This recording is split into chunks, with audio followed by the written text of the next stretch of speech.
Hello बच्चों, आज हम आपका chapter when how and where वाला चैप्टर आगे पढ़ेंगे और ये आज खत्म हो जाएगा आपका। Surveys become important. The practice of surveying also became common under the colonial administration। हमने colonial administration जब देश के अंदर अंग्रेज देश को चला रहे थे, अंग्रेजों की शासन थी, तो उसी को कहते हैं colonial administration। जब एक देश किसी दूसरे देश को इकोनॉमिकली, सोशली और कल्चरली कंट्रोल कर लेता है तो वो कॉलोनियल बन जाता है। हमारा इंडिया किसकी कॉलोनी था? अंग्रेजों की। तो उस टाइम ये सर्वे करते थे हर काम के लिए। अंग्रेज अगर सक्सेसफुल हुए हैं इंडिया के अंदर तो वो हर चीज़ का, जैसे कोई खेती करनी है कहीं पे, तो वो उस एरिया का पहले सर्वे करते थे, भी कैसी मिट्टी है, कैसे पौधे उगेंगे वगैरह। The practice of surveying also become common under the colonial administration. अंग्रेजों के टाइम में जो सरकार थी वो सर्वे करवाती थी। The British believed that a country had to be properly known before it could be effectively administered। British जो अंग्रेज थे, ब्रिटिश अंग्रेजों को कहा जाता है, क्या कहते थे कि अगर किसी देश का एडमिनिस्ट्रेशन चलाना तो पहले उसको जानना जरूरी है। तो सर्वे के द्वारा ही जाना जा सकता है, मतलब ओनली व्यक्तियों को नहीं, वो जो उसका जो लैंड होता है उसकी जो एक हर जगह को के बारे में नॉलेज होनी जरूरी है। British believe that a country had to be properly known. मतलब किसी कंट्री के ऊपर अगर कंट्री को चलाना है, एडमिनिस्टर करना है, तो पहले उस कंट्री को प्रॉपरली जानना भी जरूरी है, बिफोर इट कुड बी, फिर ही उसको अच्छी तरीके से। इसलिए अंग्रेज 347 साल हमारे देश में राज करके, क्योंकि पहले उन्होंने हमारे देश का सर्वे किया था। By the early 19th century, detailed surveys were being carried out to map the entire country। जो अर्ली 19th सेंचुरी थी, यानी कि 1800 कुछ में हमारे देश के अंदर सर्वे किए गए थे to map the entire country.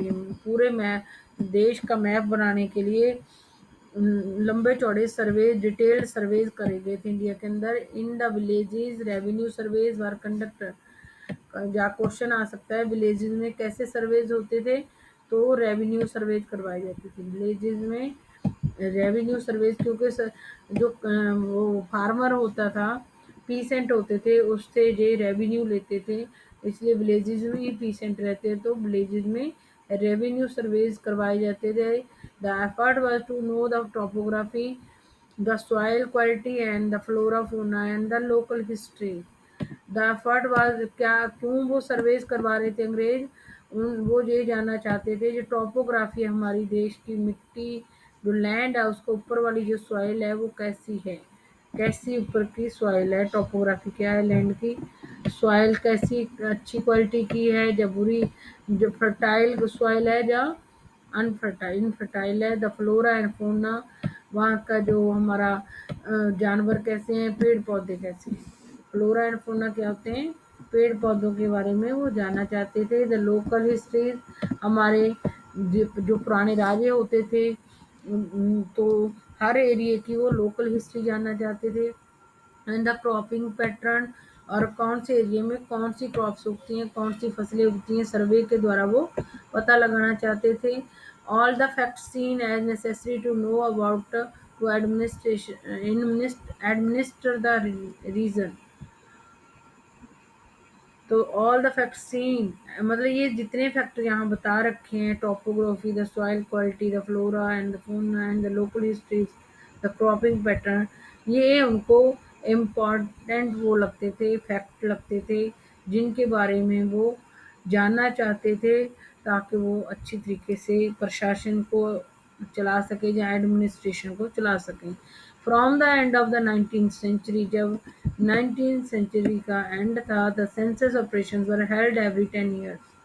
जब 19th जो सेंचुरी थी उसके शुरुआत में तो इन्होंने सर्वेज करे थे, और किस किस बारे में सर्वे थे? जागी topography, the effort was by the survey, their effort was to know the topography, the soil quality, the flora fauna and the local histories and the cropping pattern को जानना चाहते थे। From the end of the 19th century उन्होंने census, जो हमारे वो होती है ना जनगणना होती है, उसको सेंसस बोलते हैं इंग्लिश में, तो उन्होंने सेंसस भी इंडिया में उन्होंने करवानी शुरू करी थी। अंग्रेज ऑपरेशन वर हेल्ड एवरी 10 ईयर्स, और 1981 80 81 से ही इन्होंने हमारे देश में सेंसस करवानी शुरू करवा दी थी। हर 10 साल बाद अब भी वो सेंसस होती है। लोगों को ये जाना जाता है कितने मैन हैं हमारे इंडिया में, कितने वीमेन हैं, कितने चिल्ड्रन हैं, कितने हमारे देश के अंदर ओल्ड पीपल हैं। People of all the provinces of India, nothing information on castes, religion and occupations. Number मतलब these prepare detailed record of the census के अंदर क्या करते हैं, जो हर 10 साल बाद होती है, जो 19th सेंचुरी के एंड में स्टार्ट हुई थी। These prepare detailed record of number of people, कितने इंडिया के अंदर टोटल लोग हैं in all the provinces, India के अलग अलग जो एरिया है, क्षेत्र हैं, वहाँ पे जहाँ प्रांत है, स्टेट्स हैं, कितने कितने वहाँ लोग हैं total. Noting information on casters, कितनी कास्ट के लोग हैं टोटल पीपल में, कितनी कास्ट के लोग रहते हैं, मतलब कौन कौन सी कास्ट के लोग रहते हैं, कौन से धर्मों के लोग रहते हैं, उनका पेशा क्या है, वो काम क्या करते हैं। The survey, there are many other surveys of botanical surveys, zoological surveys, archaeological surveys, anthropological surveys and forest surveys. India के अंदर उन्होंने अलग अलग तरीके के जो सर्वेज हैं उनके आ सकता है कि what what are surveys and how many types of surveys, तो टाइप्स भी पूछी जा सकती हैं, और व्हाट आर सर्वेज, सर्वेज क्या होते हैं, और टाइप्स ऑफ सर्वेज भी क्वेश्चन बन सकता है। तो आपको ये करना है, ऊपर से सर्वेज का करना क्या होता है, सर्वे मीनिंग याद करना है सर्वे का, और ये सारे टाइप्स हैं उसकी, botanical survey, urological surveys, archaeological surveys, anthropological surveys, forest survey. कितने सर्वे हैं, एक, botanical urological 2, archaeological 3, anthropological 4, 5 survey हैं। What official record do not tell, मतलब जो ऑफिशियल रिकॉर्ड है वो हमें क्या नहीं बताते। बॉटेनिकल सर्वेज ये बता रखा है, कस्टर्ड एप्पल, ये होता है कस्टर्ड एप्पल, इसको शरीफा भी बोलते हैं। Plant 1770s, botanical garden and natural history museums established by the British. हमारे इंडिया ये 1770 का प्लांट है, ये आजकल भी ये शरीफा मिलता है, जिसको कस्टर्ड एप्पल भी इंग्लिश में कहते हैं। Botanical garden and natural history museum, botanical garden and natural history museums established by the British. अंग्रेजों ने हमारे इंडिया के अंदर बोटेनिकल गार्डन बनाए, नेचुरल हिस्ट्री म्यूजियम बनाए, collected plant specimens and information about their uses. उन्होंने अलग अलग तरीके के प्लांट इकट्ठे करे, उन प्लांटों के बारे में ये इन्फॉर्मेशन कलेक्ट करी कि उनकी यूजेस क्या हैं, उनका हम किस किस काम के लिए अलग अलग प्लांट्स का इस्तेमाल कर सकते हैं। Local artists were asked to draw pictures of the specimen, मतलब उन्होंने जो लोकल आर्टिस्ट थे उसी एरिया में रहने वाले ड्राइंग वगैरह बनाने वाले जो लोग थे, उनको कहा कि अलग अलग जो पौधे हैं उनकी वो पिक्चर्स बनाएं। Historians were now looking at the way such information was gathered. अब वो जो हमारे हिस्टोरियंस वो देख रहे हैं कि वो किस तरीके से इंफॉर्मेशन इकट्ठी करते थे, and what this information reveal, और ये इंफॉर्मेशन क्या दिखाती है हमें about the nature of colonialism. मतलब वो ये जो हिस्ट्री लिखने वाले हिस्टोरियंस हैं वो ये देख रहे हैं कि उनका क्या वो था, वे था इंफॉर्मेशन कलेक्ट करने का, और वो और ये जो इंफॉर्मेशन उन्होंने कलेक्ट करी वो क्या हमें शो करती है, दिखाती है about the nature of colonialism. जो कॉलोनियलिज्म अंग्रेजों ने हमारे देश के अंदर हमारे देश को कब्जे में लिया था। But official record do not tell, जो उन्होंने ऑफिशियल रिकॉर्ड रखे हैं वो क्या नहीं बताते। From this vast corpus of records we can get to know a lot, कह रहे जो इतने सारे रिकॉर्ड उन्होंने अंग्रेजों ने रखे हैं उनसे हम बहुत कुछ जान सकते हैं। But we must remember that these are official record, but हमें याद रखना चाहिए ये ऑफिशियल रिकॉर्ड, सरकार के record, they tell us what the official thought, ये सारे रिकॉर्ड्स हमें क्या बताते हैं, आ जाता है what official do not tell and what official record tell. तो आप क्या लिखेंगे, these official record tell us what the official thought, जो उस टाइम के ऑफिसर थे वो क्या सोचते थे, बट ये बताते हैं official what amazing need to what they were interested in, और वो ऑफिशियल किस चीज़ में इनका इंटरेस्ट था, and what they wish to preserve the posterity, और वो क्या प्रिजर्व करके रखना चाहते थे। These do not always help us understand what other people in the country felt. मतलब ये जो रिकॉर्ड अंग्रेजों ने रखे थे वो ऑफिशियल्स क्या सोचते थे, क्या उनका इंटरेस्ट था, क्यों वो प्रिजर्व रखना चाहते थे कुछ चीज़ों को बचाकर। दीज मतलब जो जो इन्होंने रिकॉर्ड इकट्ठे करके रखे हैं तो वो क्यों प्रिजर्व करना चाहते थे, ये पता चलता है हमें अंग्रेजों के रिकॉर्ड से। The record do not always help us understand, मतलब ये रिकॉर्ड हमारी ये हेल्प नहीं करते कि उस समय के जो बाकी लोग थे वो क्या सोचते थे, and what they behind their action, और उनके एक्शन के पीछे उनका क्या कारण था लोगों का। बस ये थोड़ा सा रह गया, ये पढ़ लेते हैं हम। For that we need to look elsewhere, अगर हमें लोग उस टाइम के जो अंग्रेजों के टाइम के आम लोग थे वो क्या सोचते थे उसके लिए हमें कुछ और देखना पड़ेगा। When we begin to search for these other sources we find them in plenty, अगर हम अंग्रेजों के ऑफिशियल रिकॉर्ड्स के अलावा दूसरे मतलब लोगों के आम लोगों के बारे में जानना चाहते हैं तो उन लोगों की जानकारी हासिल करने के लिए बहुत सारे रिकॉर्ड्स हैं, तो they are more difficult to get than official records. कह रहे though they are more difficult to get than official records. To search for these other sources, we find them in plenty, though they are more difficult to get than official official, मतलब उनको प्राप्त करना मुश्किल है। Resources बहुत हैं आम लोगों के बारे में जानकारी हासिल करने के लिए, लेकिन ऑफिशियल रिकॉर्ड हमें जल्दी मिल जाते हैं लेकिन वो मिलने में बहुत मुश्किल है। We have diaries of people, हमारे पास लोगों की कैसी सोच थी, वो उनके डायरीज हैं लोगों की, अकाउंट्स ऑफ पिलग्रिम, जो धार्मिक यात्राएं लोग करते थे उनकी लिखी हुई, उनकी उनका लिखा हुआ डायरीज वगैरह हैं, एंड ट्रैवलर्स ट्रैवल जो यात्रा करते थे उनकी डायरीज हो सकती हैं, autobiographies of the important personalities की जिन्होंने अपने आप अपनी ऑटोबायोग्राफी लिखी हैं, उससे पता चल जाता है कि अंग्रेजों के टाइम के आम लोग क्या सोचते थे। And popular booklets that were sold in बाजार, जो पॉपुलर बुकलेट्स होती हैं जो that were sold in local बाजार, जो उस टाइम बिकती थी जो।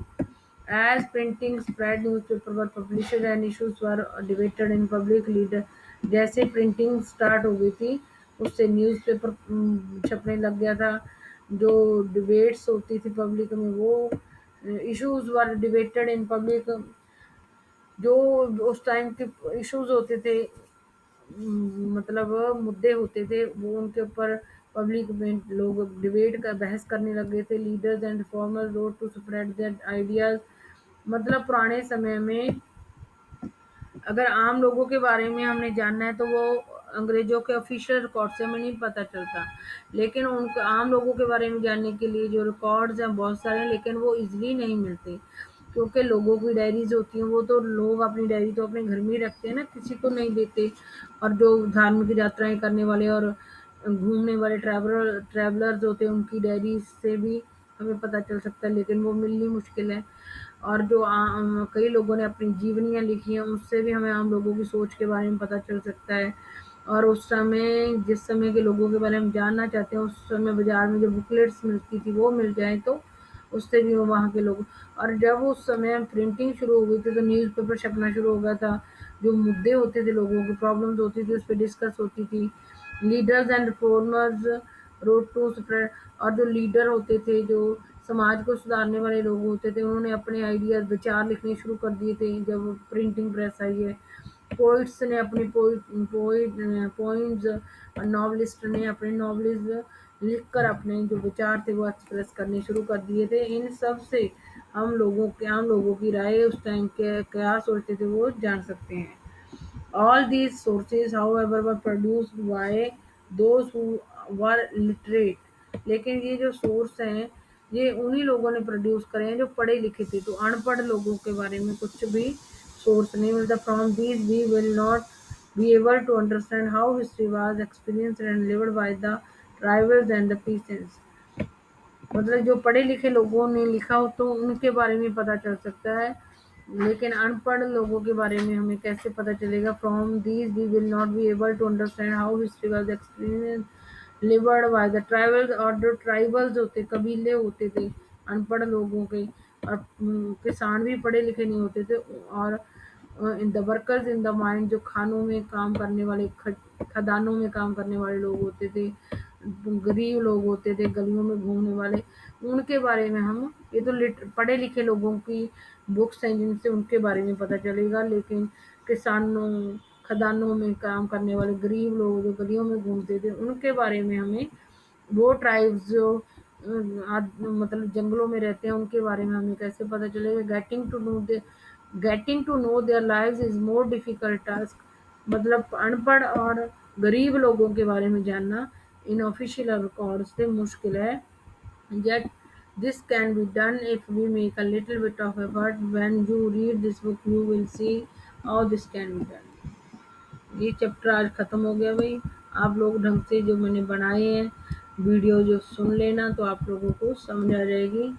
और एक थोड़ा सा हमने ऊपर भी छोड़ा है, ये picture images need to be carefully studied for they project the view point of those who create them. मतलब ये जो इमेजेस है need to be carefully study, इनको ध्यान से देखने की जरूरत है, स्टडी करने की। For the project the view print of those who, मतलब जिन्होंने ये बनाए थे उनकी सोच क्या थी। This image can be found in several illustrated books produced by British. और ये इमेज वो उन बुक्स में मिलती है यहाँ जो अंग्रेजों ने मतलब बनाई है। After the 1857 rebellion the caption at the bottom says mutinous sepoys share the loot। In British representation, the rebels appear as greedy, vicious and brutal। मतलब जो हमारे इंडियन लोग, जो वो सिपाही जिनको मतलब गाय और सूअर की चर्बी वाले कारतूसों को मुंह से तोड़ना पड़ता था, उनको अंग्रेजों ने लुटेरे बताया है, जबकि वो बहुत अच्छे लोग थे। उन्होंने उनको लालची बताया अंग्रेजों ने इन पिक्चर के द्वारा।